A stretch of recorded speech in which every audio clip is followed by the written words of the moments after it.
Welcome to this edition of AFMC. I'll tell you how I got better. I'm Glad to be here. A mission to Delivery of. Well, I think that we're going to talk about everybody's. Arkansas is the second highest prescriber. Welcome to AFMCTV. I'm Robin Ledbetter. Thank you for joining us. Today I have two special guests with me, Jennifer Campbell, who's a genetic counselor, and Megan Coupan, who's a nurse practitioner specializing in risk management at CARTI. Ladies, thanks for being here today. Thanks for having us. Thank you. So we're talking about how common breast cancer is in Arkansas and genetic testing today.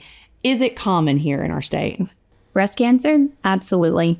Breast cancer will affect 1 in 8 women at some point in their lifetime.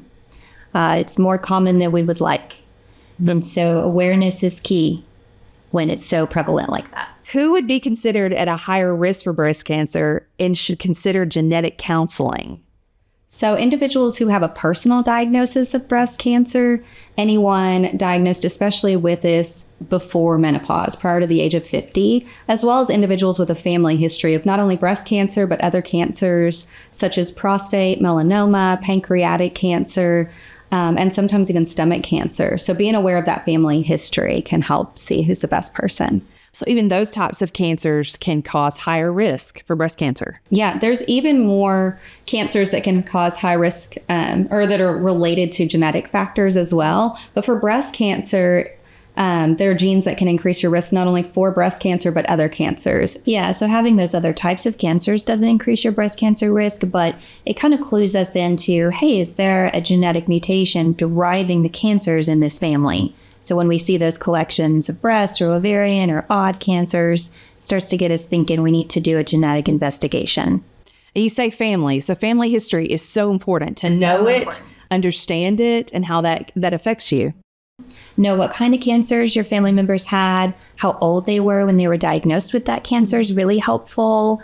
And if they've passed away, how old they were when they passed away, and what did they pass away from? If it's from something aside from cancer, if they lived 20 years past their cancer and died of old age, we're less suspicious. But if they died pretty soon after their cancer or pretty young, then we're more suspicious. We can draw a family history, and so we can look at kind of a picture of what's going on in your family, looking at multiple generations on the same side of the family, the same or similar types of cancers, and like she was saying, cancers at younger ages, and even different features, and it can help us decide what's the best genetic test for that person. Does it have to be immediate family, or is it a family tree evaluation? Family tree, yeah. Mm-hmm. Grandparents, aunts, uncles, cousins, kids, siblings, everybody. Interesting. So can genetic information change a person's care? Absolutely, it can.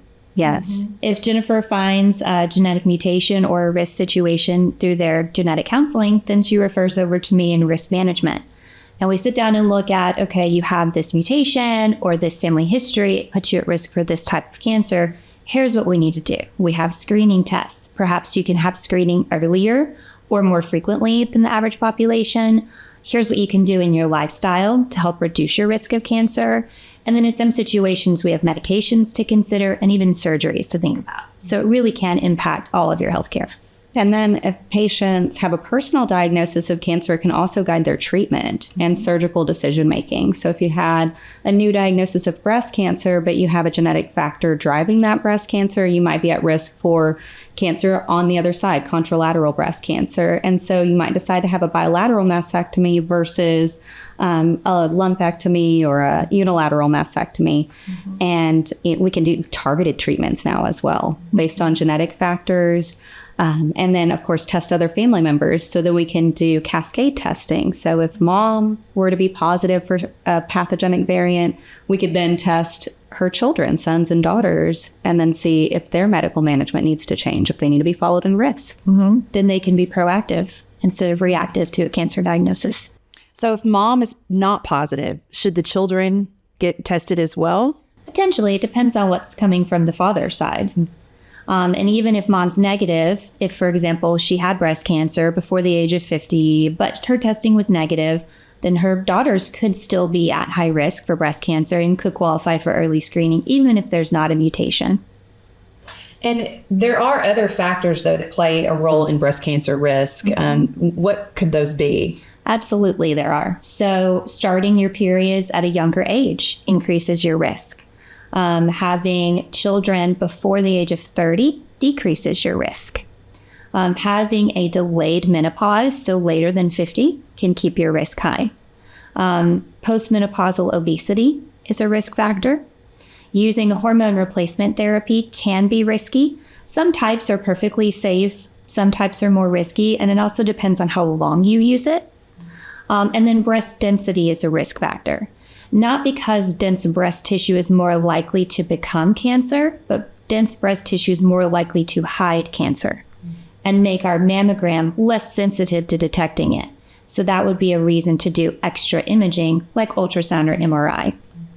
Also, a history of breast biopsy that was abnormal. So if you had one that showed something called atypia, atypical ductal hyperplasia, or LCIS, those are risk factors as well. And one that unfortunately comes for all of us is age. The average age of onset for breast cancer is 62.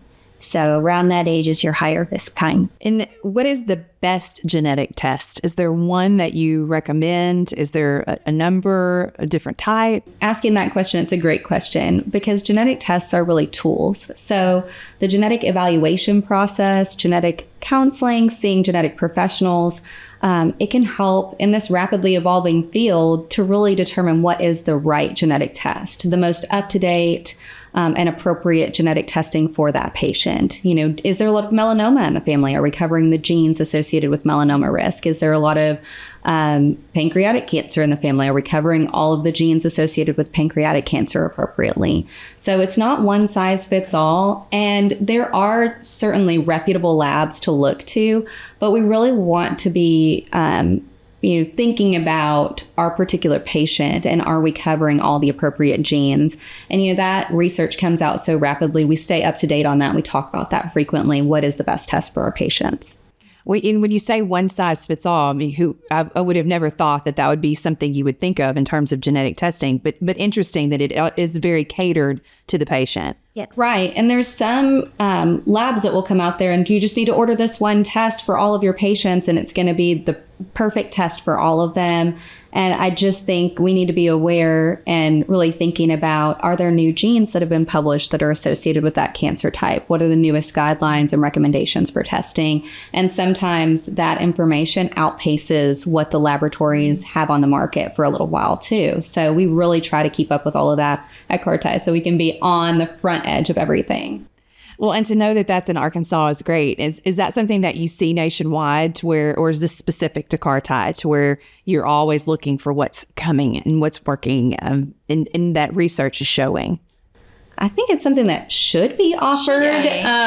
But yeah, I think when you get into that specialty role, then we have that training to know that we should be looking for that. Mm-hmm. And, we can be there for providers who don't have the time to do that specialized training. Mm-hmm. And they can know that we are a resource that they can rely on to do that for them. Yeah, there's genetic counselors nationwide, and they're trained to do that, to go look and be up to date on all of the latest literature. What's unique to CARTI is the genetics and risk hand in hand in the same clinic, where we can see patients the same time, same day, and we can consult with each other and share information back and forth. So that's what's unique to CARTI. Have guidelines changed recently? Guidelines change all the time, yes. We follow the National Comprehensive Cancer Network guidelines for a lot of our situations, and those are updated at least annually based on the latest data. So that guides us in our understanding of what kind of risk we're looking at. For example, we used to think a particular gene was related to colon cancer. Now we've learned it's not. And that's wonderful news for patients. But then it goes the opposite way, where we thought, oh, this gene's not associated with this cancer. Oh, wait, it is. So we always want to be up to date on that so we can adjust the screening, make sure that you're getting an opportunity to do all of the screening that's relevant to you. Does insurance typically cover these types of tests and screenings? The screenings, typically, insurance does. Now, it's very policy specific as to what the out-of-pocket cost may be. Just because a service is covered does not mean it will not be zero cost, unfortunately. So I like to warn patients for that. But usually it's covered if it's in the guidelines. Now, if it's a more rare situation and I have to find just like literature to support the recommendation and it's not clear in the guidelines, that can be a little bit more difficult to get covered, but it doesn't hurt to ask. And I'm fine to fight with your insurance for you. And for genetic testing side of things, we try to ensure the best cost for patients that we see too, because the billing policies, the lab policies, all of those things change over time too. So we keep up to date with that to see what's the best and most affordable test for our patients. But if they meet the National Comprehensive Cancer Network guidelines for genetic testing, typically insurance will cover that. But if they don't, we have self-pay options. We have financial aid options for our genetic counseling and risk visits, for the testing. So we have a lot of options at CARTI to help with that. What do you want the healthcare community to know about this? When our PCPs are talking to their patients, what should they be saying? So I really would like for them to be looking at that family history so they can identify people that could benefit from genetic counseling and risk assessment and refer them over, rather than the PCP who is bogged down and so busy in the day-to-day clinic trying to figure out genetic testing. Just send them over to a specialist. Let us take it from there and take that burden off of you. So just really looking at that family history and to identify at-risk people is key. And if they do any genetic testing themselves, send them over for genetic counseling on the back end so we can talk about what does this mean for you, for your family? Are there other implications? A lot of times people don't think about there could be carrier implications that families need to know about. Even though we're talking about cancer risks, there's other risks that can be involved for families. And then if they send them to us, we can be proactive. Like Megan was saying earlier, that's one of our major goals is be proactive and prepared in your approach to your care. Well, and the counseling part of it is oftentimes you don't consider that. And a family healthcare provider might not too, that genetic testing is one thing, but to understand it and have someone take you through those steps is so important. The implications for the individual and their family are really important to go over in a counseling session. Well, thank you both for talking about this important information, and thank you for all that you do for women of Arkansas and for the future of breast cancer therapy and research. I appreciate you. Thank you. Thank you. Thank you for having us. And that's it for this episode of AFMC TV. Thanks for watching and have a great day.